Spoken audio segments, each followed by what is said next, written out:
And thanks for inviting us in. It's now 11 o'clock, and we want to begin tonight with the Cream and Crimson coming home to Bloomington. The coaches and players getting an escort from Indy, a whirlwind over the past 24 hours. An interception on a field in Miami turning into so much more. And now Alex Almanza is in Bloomington for us, and it wasn't hard to see what this win means for the fan base, Alex.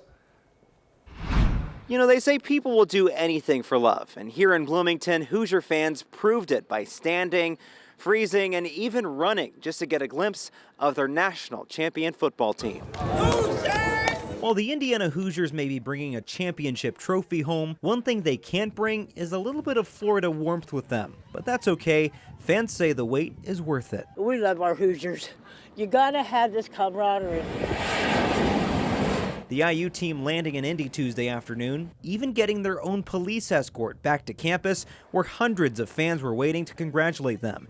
Fans like Tiffany Robinson, who made a 17-hour drive, came to watch the game and the after party. I traveled from Palm Coast, Florida, which is in between St. Augustine and Daytona Beach. The roads were horrible, but hey, I made it. But it wasn't exactly clear where the team buses would end up parking. So for those on the wrong side of Memorial Stadium, Let's go! Let's go! it became a mad dash across the parking lot to see the players and get some autographs. Some missed their chance. Did you get one? Not yet. Others were just at the right place at the right time. Did you get a signature? Yeah, How many did you get? like 8 maybe. 8 signatures? I was really excited and it was awesome. For fans who have been cheering the team on from B-Town, I'm glad we're here to see it with our own eyes. and for the younger fans, Do you think your friends at school are going to be pretty jealous? Yes, definitely. Certainly a big, warm welcome for the Hoosiers, something fans say that they will cherish not only for days, but for decades, in the form of autographs, high fives, and photos. In Bloomington, Alex Almanza, 13 News. All right, Alex, thanks so much. IU's Heisman-winning quarterback is meeting with fans tomorrow as part of this championship celebration. He's signing autographs at Dick's Sporting Goods in Bloomington, but only 250. And you need a wristband. So what you're seeing here is commitment to the bit.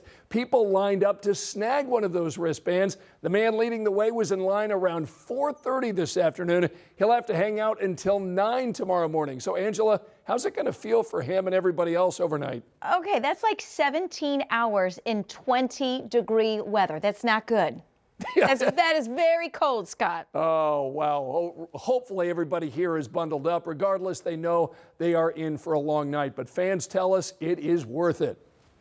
My brother sent me a picture telling me what was going on today. He is actually going to try to get here later tonight. He's driving back from Miami. He was at the national championship, and I thought, like, why not? Like, let's go. Again, they'll hand out those wristbands at 9 o'clock tomorrow morning, but it looks like it might take a night under the stars to secure one. Now, we heard from Fernando Mendoza this morning before the IU Hoosiers headed back here to Indiana. He talked about what this victory meant to him and to Hoosier fans who've waited decades for this kind of success.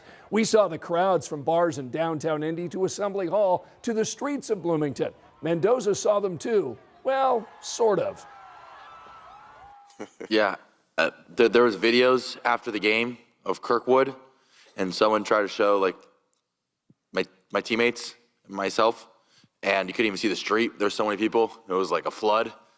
And so I think that just epitomizes the Hoosier spirit and foreshadows the many long celebrations that they're going to be in Bloomington. I think that, like Coach Ignite said before, Bloomington's been a predominantly basketball town and basketball city for the longest time, and I think it's a great honor and great privilege to be a part of the team that brings its first football national championship. And I can only imagine what all the Hoosiers are looking forward to celebrating this weekend. Yeah, I have to think he's right. We know one of those plans tonight. Indiana football hosting a champion celebration at 1 o'clock Saturday afternoon.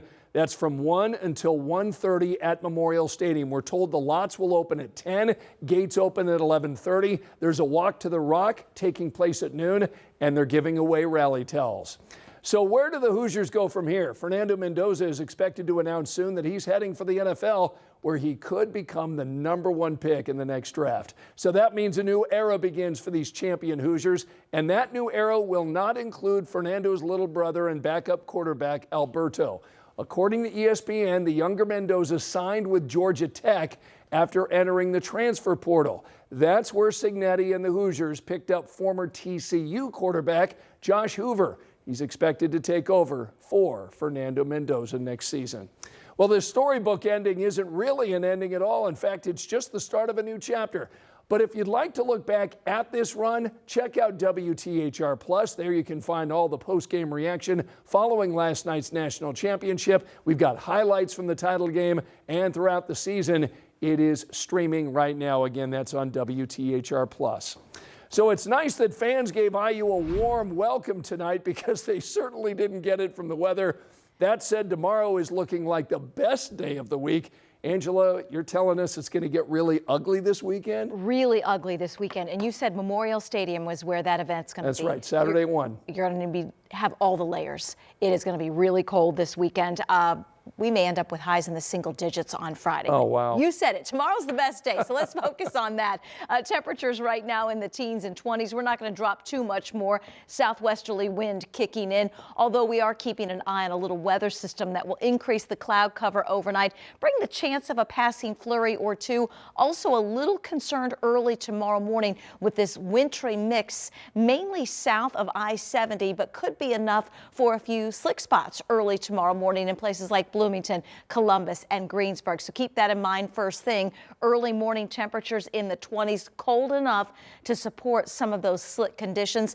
37 at noon. We're close to 40 tomorrow, when we'll have highs only in the single digits in the 7-day. All right, we'll see you in a little bit, Angela. Thanks. Make sure you've got our WTHR weather app on your phone to track the dangerous cold on the way. You can check out the temperatures, monitor any snow chances on our phone. It's a free download. Go get it in the App Store. Safety and security in the heart of our city. Tonight, law enforcement and downtown neighbors met to discuss concerns and solutions surrounding public safety downtown. Logan Gay was inside that meeting tonight, and tonight she's joining us in the newsroom. So, Logan, what did law enforcement say about safety downtown? Well, Scott, the downtown district commander says downtown is one of the safest districts in Indianapolis, and he points to crime data showing it makes up less than 6% of all crimes citywide. Even so, he says there's always room for improvement and wants neighbors to be a part of the solution. Downtown Indianapolis welcomes millions of visitors each year, and thousands of people like Denise Saxman call it home. We absolutely love living downtown. It's safe, it's walkable. Saxman has lived downtown for 3 years. She says she thinks there are misconceptions about the area. And it's perfectly safe. We're going to walk home from this meeting tonight and we'll be just fine. IMPD Downtown District Commander Shane Foley hosted a forum Tuesday night. He invited neighbors to ask questions and share concerns about safety. We want everybody to enjoy downtown Indianapolis, but we want them to do it in a safe and responsible way. Foley says the latest crime numbers tell a clear story. Violent crime is down, property crime is down, and all crime is down in downtown Indianapolis. Police Chief Chris Bailey says continued growth downtown reinforces that message. There's exciting things on the horizon, buildings coming up and exciting things and investments being made. If this place was truly what other people claim it to be, would people spend their hard-earned billions of dollars and invest it right here in our downtown? For Saxman, her biggest concern centers on making sure people experiencing homelessness have access to support. Foley says addressing homelessness is a priority, but accountability remains part of the approach. Anybody, whether they're experiencing homelessness or not, or committing crimes in downtown Indianapolis, we're going to work to address those. Saxman says overall, she's encouraged by what she's seeing. Police seem to have a good handle on what's going on, and they have appropriate mechanisms in place.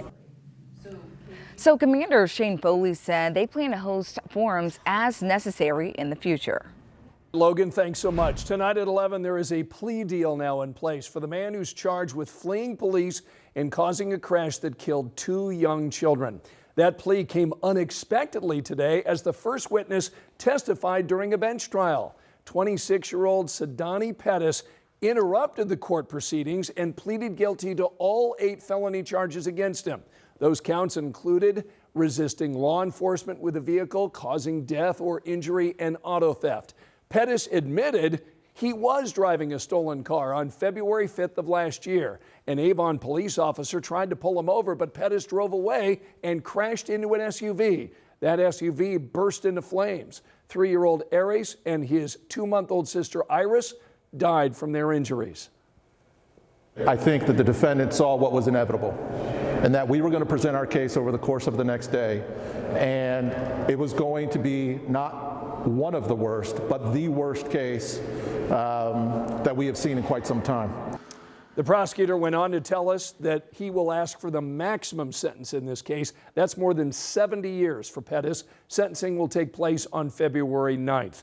Now, the children's mom was in court today surrounded by family members. She declined to comment.